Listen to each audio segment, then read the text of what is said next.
उससे हाथ मिलाना चाहता है, उसे अपना कहता है। एक दिन उन्हीं गलियों में गोविंद को दूसरे बच्चों के साथ खेलने से भी मना कर दिया गया था। जानते हैं क्यों? क्योंकि गोविंद एक रिक्शे वाले का बेटा है।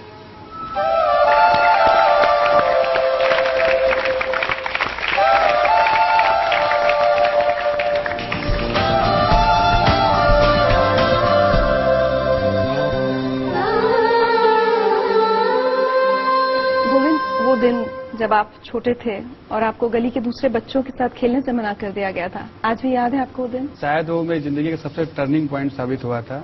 मेरे ये थोड़ा इंडस्ट्रियल एरिया है, तो काफी अमीर अमीर लोग के वहाँ घर हैं। तो मेरा फ्रेंड था, उसके साथ खेलते खेलते उसके घर में चला गया था।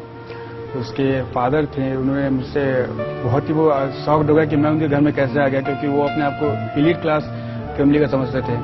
तो उन्होंने मुझे घर से बाहर निकालते हुए कहा कि तुम्हारे जैसे परिवार के लड़कों को हमारे घर में आने की हिम्मत कैसे हुई। वो बात मुझे कई दिन तक समझ में नहीं आई, क्योंकि फिर मैंने अपने एक वरिष्ठ व्यक्ति से जो तैयारी कर रहे थे, एजुकेशन में काफी अच्छे थे, उनसे पूछा कि उन्होंने ये बात क्यों कहा। तो उन्होंने कहा कि तुम्हारे जो सामाजिक बैकग्राउंड है, तुम्हारे जो परिवार के बैकग्राउंड है, उसकी वजह से उन्होंने ऐसा कहा।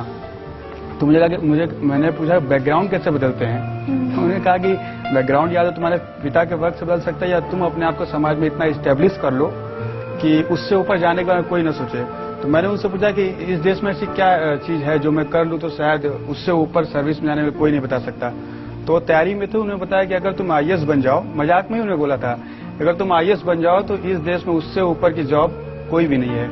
तो उसी दिन से मैंने सोचा था कि अच्छा मैं आईएएस ही बनूंगा, और उसका प्रतिफल था कि मैंने यूपीएससी की परीक्षा पहले ही प्रयास में निकाल ली थी। मतलब 6th स्टैंडर्ड आप बता रहे हैं, तो शायद 12-13 साल की उम्र रही होगी आपकी। बिल्कुल। उस उम्र में आपको ये बात इतनी चुभ गई थी कि आप कहते हैं कि उसने आपकी जिंदगी की दिशा बदल दी थी? हाँ, क्योंकि उसी समय मैंने तय कर लिया था कि मुझे इस सेवा में जाना है, और इतना ज्यादा मैं कंसंट्रेट इसके बारे में था कि लोग 10th करते हैं, 11th करते हैं तो सोचते हैं कि मैं इंजीनियर बनूंगा, डॉक्टर बनूंगा, उसके बाद वो लोग सोचते हैं कि मैं आईएएस बनूंगा। मैंने उसी समय सोच लिया था कि मैं आईएएस बनूंगा। घर के हालात कैसे थे? हालात खराब थे, लेकिन हम कंपेयर कभी नहीं करते थे ये हालात अच्छे क्या होते हैं, कि जिसके घर खर्चा पर डे 1000 वही अच्छा है, ऐसी कोई बात नहीं थी। लेकिन हाँ, प्रॉब्लम्स बहुत आती थी, खास करके कि हम लोग एक ही रूम में रहते थे, 5 लोग थे एक ही रूम में, मतलब खाना बनाना सभी काम एक ही रूम में होता था। तो माहौल बहुत ज्यादा टिपिकल था, जिसकी वजह से प्रॉब्लम काफी आती थी। दूसरे बच्चों को देखकर कॉम्प्लेक्स भी होता था कि मैं इन जैसा क्यों नहीं हूँ, या मेरे पास इतनी फैसिलिटीज क्यों नहीं है? होता था कभी कभी। कोई बच्चे का मन जो 7th 8th में पढ़ता है, उसके मन में आ ही सकता है कि मेरे पास अच्छे कपड़े हों, जो हमें साल भर में एक बार मिलते थे होली पर। कई लड़कों को हर साल 3, 4, 5 तक मिलते थे। तो होता था, लेकिन छोटी छोटी बातें ही तो ज्यादा पिंच करती थी कि मुझे आगे और बढ़ना है, और पढ़ना है, और पढ़ना है। जो वो मैंने 6th स्टैंडर्ड में सोचा था उसे पूरा करना है, वो ज्यादा हेल्पफुल हुई गई। तो और जब आप बहुत पढ़ने की कोशिश करते थे तो अड़ोस पड़ोस वाले आपको काफी डिस्करेज भी करते थे, कुछ उल्टा सीधा भी बोलते थे? बहुत ज्यादा, थोड़ा तो नहीं कर सकता, बहुत ज्यादा करते थे। क्योंकि मेरी सिस्टर ममता जी, जिन्होंने पढ़ाई की नींव रखी घर में, लोग बहुत उन पर पिंच करते थे कि तुम्हें तो बर्तन धोना चाहिए दूसरे घर में जाकर, तुम पढ़ने के बारे में कैसे सोच सकती हो। हमें भी सोशल काफी लोग डिस्करेज करते थे कि पढ़ लिख के ज्यादा क्या होगा, एक रिक्शा या 2 रिक्शा रख लोगे, तुम भी चलाओगे दूसरे चलवाओगे। गुस्सा नहीं आता था गोविंद? आता था, लेकिन कर क्या सकते थे। या तो हम उसको उसी में निकालते लड़कर और अपनी स्थिति को वीक करते, या उसी एनर्जी को बचा कर रखे तो एग्जाम में लगाते।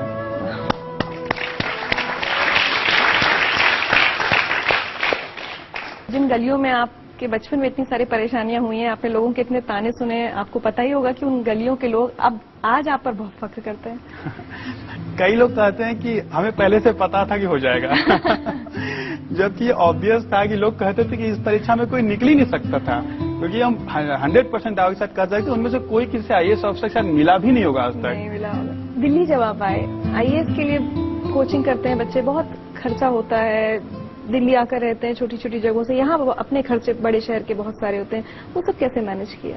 मेरे फादर के पास थोड़ी जमीन थी, उन्होंने उसको बेच दी स्टार्टिंग, लेकिन हम दिल्ली जाएं तो हमें स्टेब्लिश होने में या कुछ करने में कम से कम 1-2 महीने की जरूरत पड़ेगी, क्योंकि हम किसी को जानते नहीं थे यहाँ पर। सबसे छोटी छोटी गीता दीदी, उनकी इकोनॉमिक से थोड़ी ठीक थी, तो वो अपने ससुराल वालों से लड़के मेरी सपोर्ट करती थी, क्योंकि विश्वास तो किसी को नहीं था, केवल मेरी सिस्टर्स को छोड़कर। आपने बहुत खुद के लिए बहुत परेशानियां सही, टिफिन आप आधा खाते थे एक दिन में, हर चीज बहुत बचा बचा कर आप पैसे खर्च करते थे कि ज्यादा पैसा खर्च ना हो जाए। जो हमारी परेशानी थी कि हमने हाफ टिफिन किया, या एक बार तो था कि हम 150 रुपया महीना ही केवल बचा था, मतलब खाना के देने के बाद जो 2 टाइम हाफ खाते थे उसका 150 था कि दोनों टाइम अब चाय भी हम संभव नहीं था कि पी पाए, क्योंकि दिल्ली में 4 रुपए का 1 कप चाय होता है, तो इतना भी मेरे पास नहीं था कि हम दोनों टाइम चाय पी पाते। लेकिन इससे क्या फर्क पड़ा, हम और मजबूत हुए उभरे ना।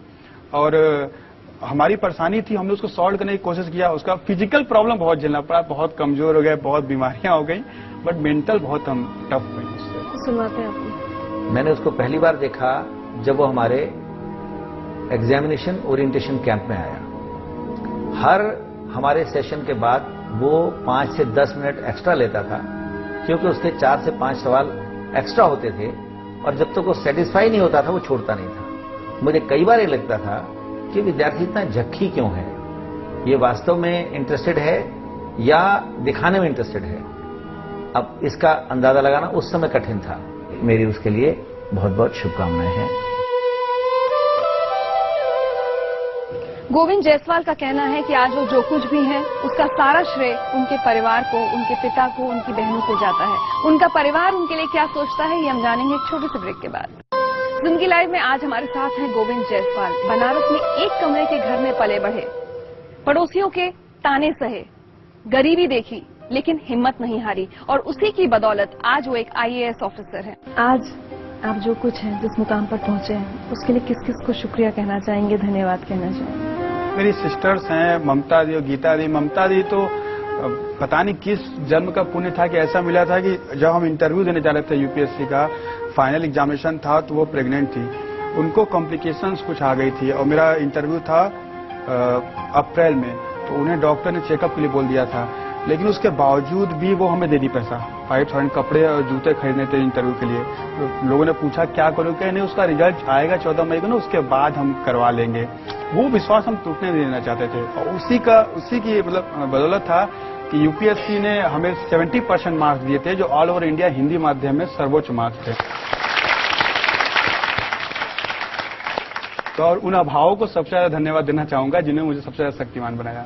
गोविंद, आज ममता दीदी आपसे कुछ कहना चाहती है। गोविंद शुरू से बहुत मेहनती था, पढ़ने लिखने में वो हमेशा फर्स्ट क्लास आता था, और आज जो भी किया है सिर्फ अपनी मेहनत से और अपने विश्वास से किया है, और सबकी मदद तो अपनी जगह पर है। लेकिन उसका कहना था कि दीदी अभाव के प्रभाव से व्यक्ति बहुत कुछ कर सकता है।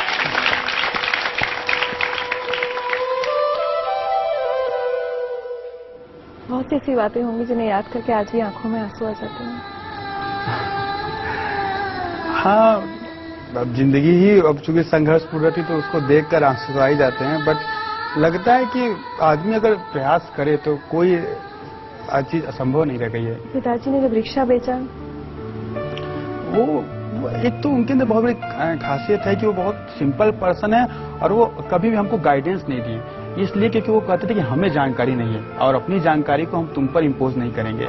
तो कहते जितना हमसे मैक्सिमम हो पाएगा, क्योंकि उनको तो 4 साल से पैर में सेप्टिक हो गया था, तो वो चल नहीं पाते, तो उनके पास 3-4 रिक्शा थे जिसके बल पर वो किराए पर दे देते थे। लेकिन कभी कभी एक साथ में पैसे की जरूरत पड़ जाती थी, तो उन्होंने कहा कि क्या हुआ, जो चीज है तुम्हारे लिए तो है, चाहे किसी के पास 2 लाख 4 लाख रहता है, हमारे पास 2-3 रिक्शा है, वो तुम्हारा ही है, तो उसको भेज देते हैं।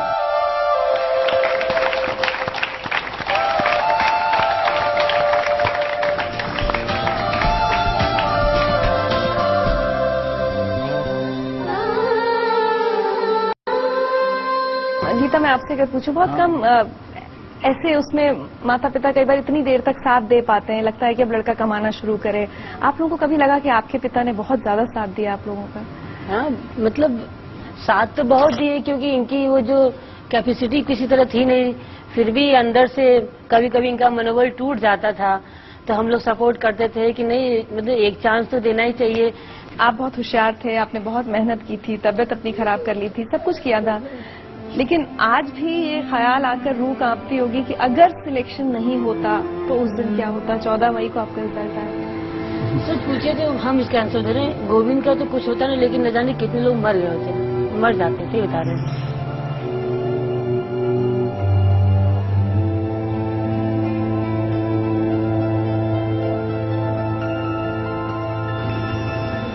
टाइम काफी टफ था उस समय। अगर न होता तो मेरे फादर की तबीयत बहुत ज्यादा खराब थी उस समय। हमारे रिजल्ट के 10-15 दिन पहले तो बाबूजी रोटी अचार में पानी डाल के खा रहे थे।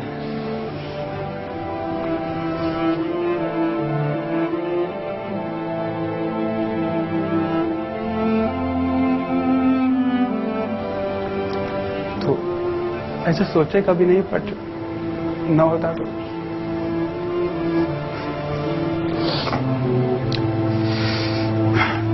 उसको भी संभालते किसी तरह, बट टाइम काफी टफ हो जाता। उतना झेलने की क्षमता थी कि नहीं। हम तो ना सोच के तो हम सोचते पैरालाइज हो जाता हमको, केवल हम नहीं सोचे, इसलिए हमेशा सोचते थे होगा होगा, क्योंकि हमको निश्चित हम ना सोच के ही हमको अटैक आ जाता। इसीलिए कहे ना, शादी के 6 साल बाद हम खुश हुए जब ये सिलेक्शन हुआ। शादी के 6 साल तक हम आग में झूलते हैं। सब मेरे साथ मौजूद होते हुए लगे कि हम एकदम अभाव में है। जब मेरा भाई 5 रुपए की चाय नहीं पी सकता तो हम अपने घर में चाय पी सकते थे। सुबह हो इसके नाम से, रात हो इसके नाम से।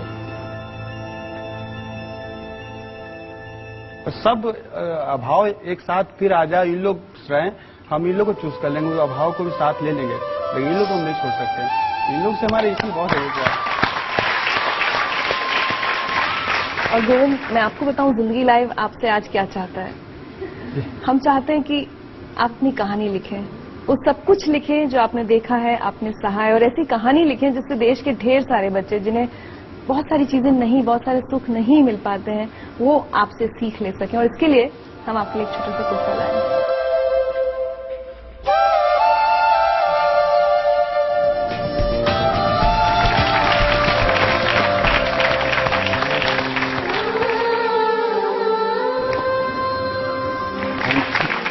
और आज हम चाहते हैं कि इस परिवार के लिए, ऐसे पिता के लिए और ऐसी बहन के लिए हम सब अगर खड़े होकर तालियां बजाएं, इस परिवार को हमारा सेलिब्रेशन।